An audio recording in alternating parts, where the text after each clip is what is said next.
Let's talk about an unfortunate truth about art style that I resisted for like 10-ish years, and I wish I had just accepted up front, and that is that you do not get to choose your art style. You are not in control of your art style. Now, when I use the term art style, I really mean personal voice, right? So I think in the art community, as an umbrella term, we use the term art style, but really the thing that we care about the most is the underlying voice. So I'm going to keep using art style just because that is the popular term, but I do think there's a small difference there. Art style tends to be just the surface level things that you do. And I think personal voice is the reason why you do those things.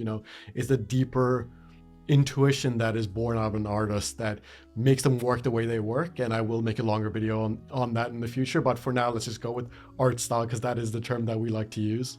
Now, if you are someone who doesn't believe in free will, you believe that free will doesn't exist because really you can't predict your thoughts, you're not in control of your thoughts, therefore there is no free will. If you're one of those types of people, then the idea that you have no control over your art style is obvious. It's just part of your worldview. But I don't think that is the common intuition amongst artists. I do think that there's a lot of artists who will say that you can pick your art style, that you can just copy your favorite artist and take their style, and then you will have that art style. And that is comforting to believe in because that means that, hey, I admire these artists. I can become just like them. I can make the art that I assume will give me the external validation that will make me feel better about myself. But the reality is that you do not get to pick your art style, and your favorite artist, they did not pick their art style either, right? They didn't get to choose which medium that felt good for them. They didn't get to pick those things. That just came out of them.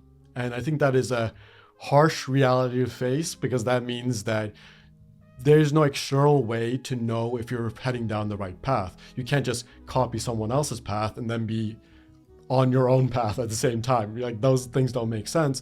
Ultimately, you're going to have to look inwards and you're going to have to surrender control to find your art style, which is not fun. It's not a nice thing to hear about. It's a very deep, unfortunate truth. It means that maybe you really admire painters, but the reality is that the way your brain works, the way your personal voice is best comes out in terms of drawing, And the reason why I'm using this example is because that was the case for me. I held painters up as like the epitome of art. It's like the above the rainbows in the sky, magical unicorns of the art world were painters in my mind, while artists, like the people who draw, are more earthy, a little bit more gritty. That's how I had it in my head for the longest time, and I chased painting as my medium for many years. I chased it with all the intensity I could muster. But when it came down to it, it wasn't my art style. It wasn't what made the best work with the way my brain works. And I kept trying to force it. Because I was like, no, my ego likes the idea of being a painter. Therefore, I'm going to try to force it. I'm going to just put all my energy into it. And then maybe one day I will become a good painter. And it didn't happen because I hated most of the process. A lot of it felt tedious. I didn't enjoy it. I was just doing it for the outcome. And guess what? If you're doing something just for the outcome, you eventually burn out, because why would you keep chasing something just for the outcome? It's not sustainable. Now, at that point, I wish I had decided that, hey, I'm just going to give up on trying to control my art style. I should just do what comes naturally. But it took me many more years after that to figure out that, hey, I'm not in control. Now, you might still be resisting this idea, but I think there's one very easy way to tell why this is true, or one way to come into the insight that this is true, is that you don't get to pick which friendships resonate with you. You don't get to pick which hobbies resonate with you. And you especially don't get to pick which type of music resonates with you. And I think that last one really sends that message home. You know what I mean? You didn't pick any of those things. You didn't pick which of your friendships or which of the people you met in your life actually turned into friendships. You did not choose which friends resonate deeply with you. You know what I mean? You chose maybe how to invest your time, right? You can say that I didn't get to pick which friends resonate with me, but at least I chose to invest time into them. That's true. But what initially drew you to those people? You were not in control of that. Why were you interested in them? Why does it feel good to talk to one person and not the other person, right? Why is it that some people just resonate deeply with you? You're not in control of that. You didn't choose that. Because if you were in control of that, why wouldn't you just choose that to be literally everyone? Why wouldn't everyone resonate as deeply as your best friends do? Like, why would you just choose that? And the same thing is true for music.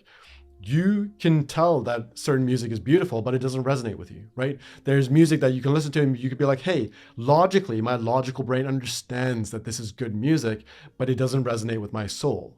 And the same is true for art. The art mediums that you work in, the way you make your work, that stuff isn't stuff that you choose. It is just based on what resonates with you. And you kind of have to surrender control to find your art style that way.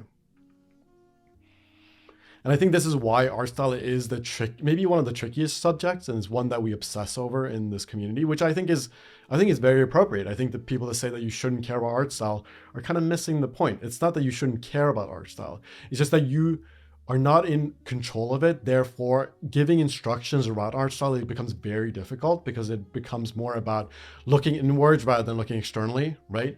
So if you're looking into anatomy, you just look externally. That's most of it is looking externally. There's technical things that you can learn that are beyond you. But when it comes to art style, it is about looking inwards, what feels good in your body, what resonates with you deeply. And that is not within your control.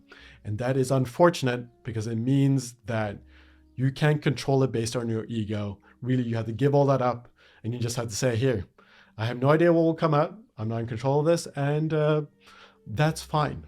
And actually, that's a good thing because that's what makes it all an adventure. So now I am in the process of really trying to accept this. And this is why I'm making this video. I'm making this video mostly for myself because this is something that I've been obsessing about lately, is that the more you surrender control of your personal voice to art that you make, the more you can listen to the muse, the more of an adventure it becomes, because it means that you have no idea how the work turns out, but it's almost like having a conversation with a very interesting person. It's like you're on your page, you're just discovering things. They're just bringing up topics, showing you things that you did not anticipate. And that is very exciting once you allow your ego to take the back seat, stop comparing yourself to your favorite artist and just say, hey, this is the art that I make. And if it's kind of mid, if it's kind of just okay, that is all totally fine. I don't have to be like my favorite artist because this is just who I am. And that kind of self-acceptance makes all of this way more fun, way more exciting. But it is an unfortunate truth that I think your ego will not like. At least my ego does not enjoy it. And that is why I'm making this video. I am working on a course that will dive deeper into personal voice and art style. Now, obviously, you do not need to use a course to figure this stuff out. But I do want to consolidate some of my thinking around art style because I wasted 10 years. Well, wasted is maybe a dramatic word, but I spent 10 years really struggling with this stuff, so I really want to consolidate what I've learned about it into a course. I will be making that. Link will be in the description if you're watching this in the future. If you're watching this as this comes out, it's not done yet. It's going to take some time, but feel free to subscribe and join the mailing list if you want to be notified when that comes out. More art talks in the future. Feel free to subscribe. I'll see you guys around. Love you. I appreciate you. Bye.